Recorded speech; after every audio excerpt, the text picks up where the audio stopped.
Beneath this calm expanse lies a legacy of destruction.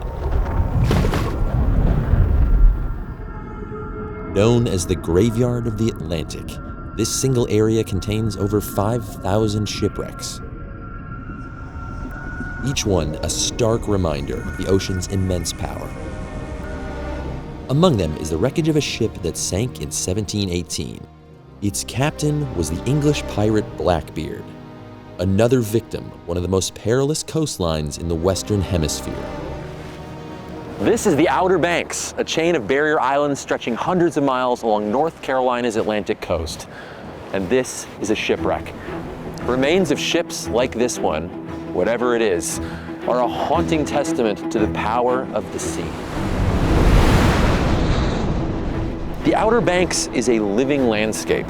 The dynamically changing coastlines that unearthed this shipwreck also make this one of the most destructive places on Earth, not just for ships, but for those who still live here today.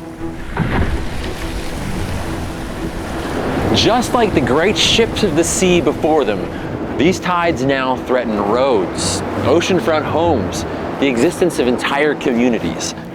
But what is it about this little spot on the Atlantic that makes it so dangerous? And could our changing planet make these waters even more dangerous?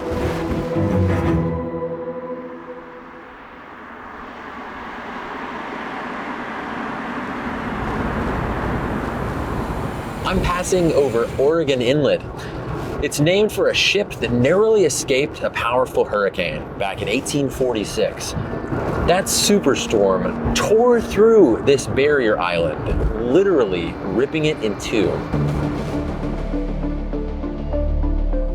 This inlet, like the rest of the Outer Banks, is constantly shifting. These moving sands create treacherous navigational conditions and require constant dredging. It's these rapidly changing features that make this coastline so dangerous. These morphing shallows of sand and sediment are known as shoals. Shoals form underwater as waves and currents slow down, lose energy, and deposit sediment on the sea floor. While shoals are a defining feature of the Outer Banks, they aren't all bad. They provide critical habitats for marine life like fish, crabs, and migratory birds. They act as nurseries for juvenile species and support complex food webs. And they act as buffers between the Atlantic Ocean and the mainland by absorbing the brunt of storms and sea level rise. The gentle slope of the Outer Banks continental shelf creates an ideal environment for shoals as sand is pushed from deeper waters up onto the shelf. Wave and tidal action move sand in and out of these shallow areas, redistributing sediment and often elongating shoals into ridges or bars. Adding to this mix is the warm, fast-moving Gulf Stream current that converges with the cold Labrador current off of Cape Hatteras. This blends to create heavy turbulence and fluctuating water flow, depositing even more sediment. This perfect storm of hydrology is what makes the Outer Banks so unpredictable and dangerous for navigation. These forces are powerful enough to create entirely new islands, and then destroy them. Shelly Island sprang up suddenly in 2017. At its peak size, it stretched over 1.5 kilometers in length and over 150 meters in width. After Hurricane Maria in late 2017, the island greatly diminished in size, and in less than a year, it had vanished like a ghost back into the depths of the Graveyard of the Atlantic as so many ships did before it. Maritime history in this area goes back centuries. Since the 1600s, sailors have used these waterways for fishing, trade, whaling, even warfare.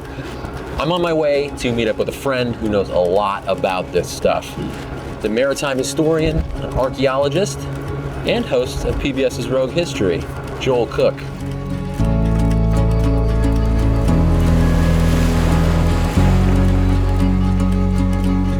Not far from here, in Beaufort Inlet, Blackbeard and his crew, his 2 ships, are trying to evade the authorities.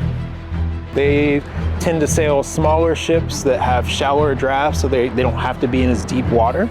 And the Navy ships that are heavy battleships can't access these places where pirates can. And the shifting sands of North Carolina help them escape. This ship that is known as the Terror of the Seas, it's a legend already at this time period for Blackbeard. The Queen Anne's Revenge ends up running aground in Beaufort Inlet, and he's forced to abandon it and some of its crew as well. The ship itself stays there until it's found in 1996 by a team of investigators. The Outer Banks have long been infamous for their ties to piracy, but that's just a fraction of their shipwreck history. These waters have swallowed everything from Spanish galleons to Civil War ironclads and World War II freighters. To dive deeper into this incredible history, Joel and I head to the Graveyard of the Atlantic Museum.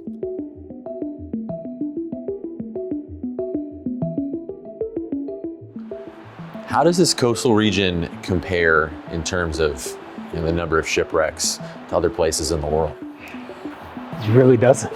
You have a count of shipwrecks that starts here in 1526. And from that time period until now, you have 5,000 shipwrecks in this little piece of North Carolina. So this is just on a completely different level from other coastal points in the world. It's unbelievable. The USS Monitor, which is known as the first successful American ironclad, it wins a battle against the Confederate Merrimack, and it sinks close to here because of the conditions in this area. At the tail end of World War I, the German Navy begins contributing to the Graveyard of the Atlantic with their infamous U-boats. And the German Navy takes advantage of this by stationing U-boats around Cape Hatteras at a point that ends up being known as Torpedo Alley. What they're able to do is use the lighting from the coastline in order to attack vessels because they can see the silhouettes of these ships using that light from the coastline. These attacks continue into World War II, and though the US is aware of the German U-boats, they're not able to stop the onslaught of attacks on these convoys moving up and down the coast of North Carolina. How much do you think is still out there waiting to be uncovered that we just don't even know about?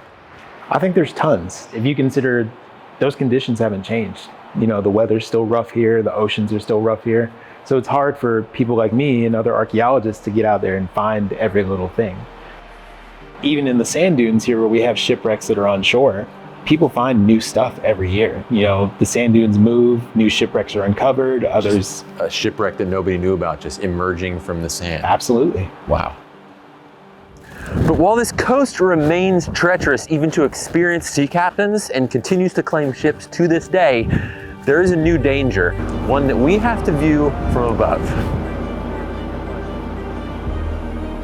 From the air, the Outer Banks is just a fragile sliver of land next to an endless sea. You can see the scars left by storms, the shifting inlets, the way the island bends and reshapes itself at the mercy of the ocean. The shifting coastline doesn't impact just seafarers.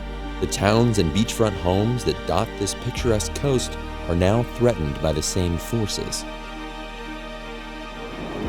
These are homes literally being swallowed by the sea.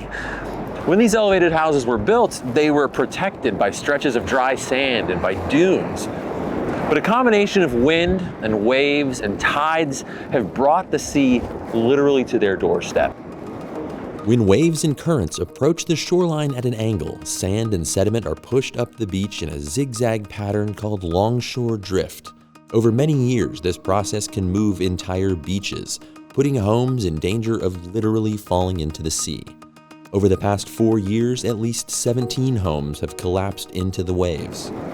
Since officials have been monitoring this area, this coastline has eroded by 10 to 15 feet per year.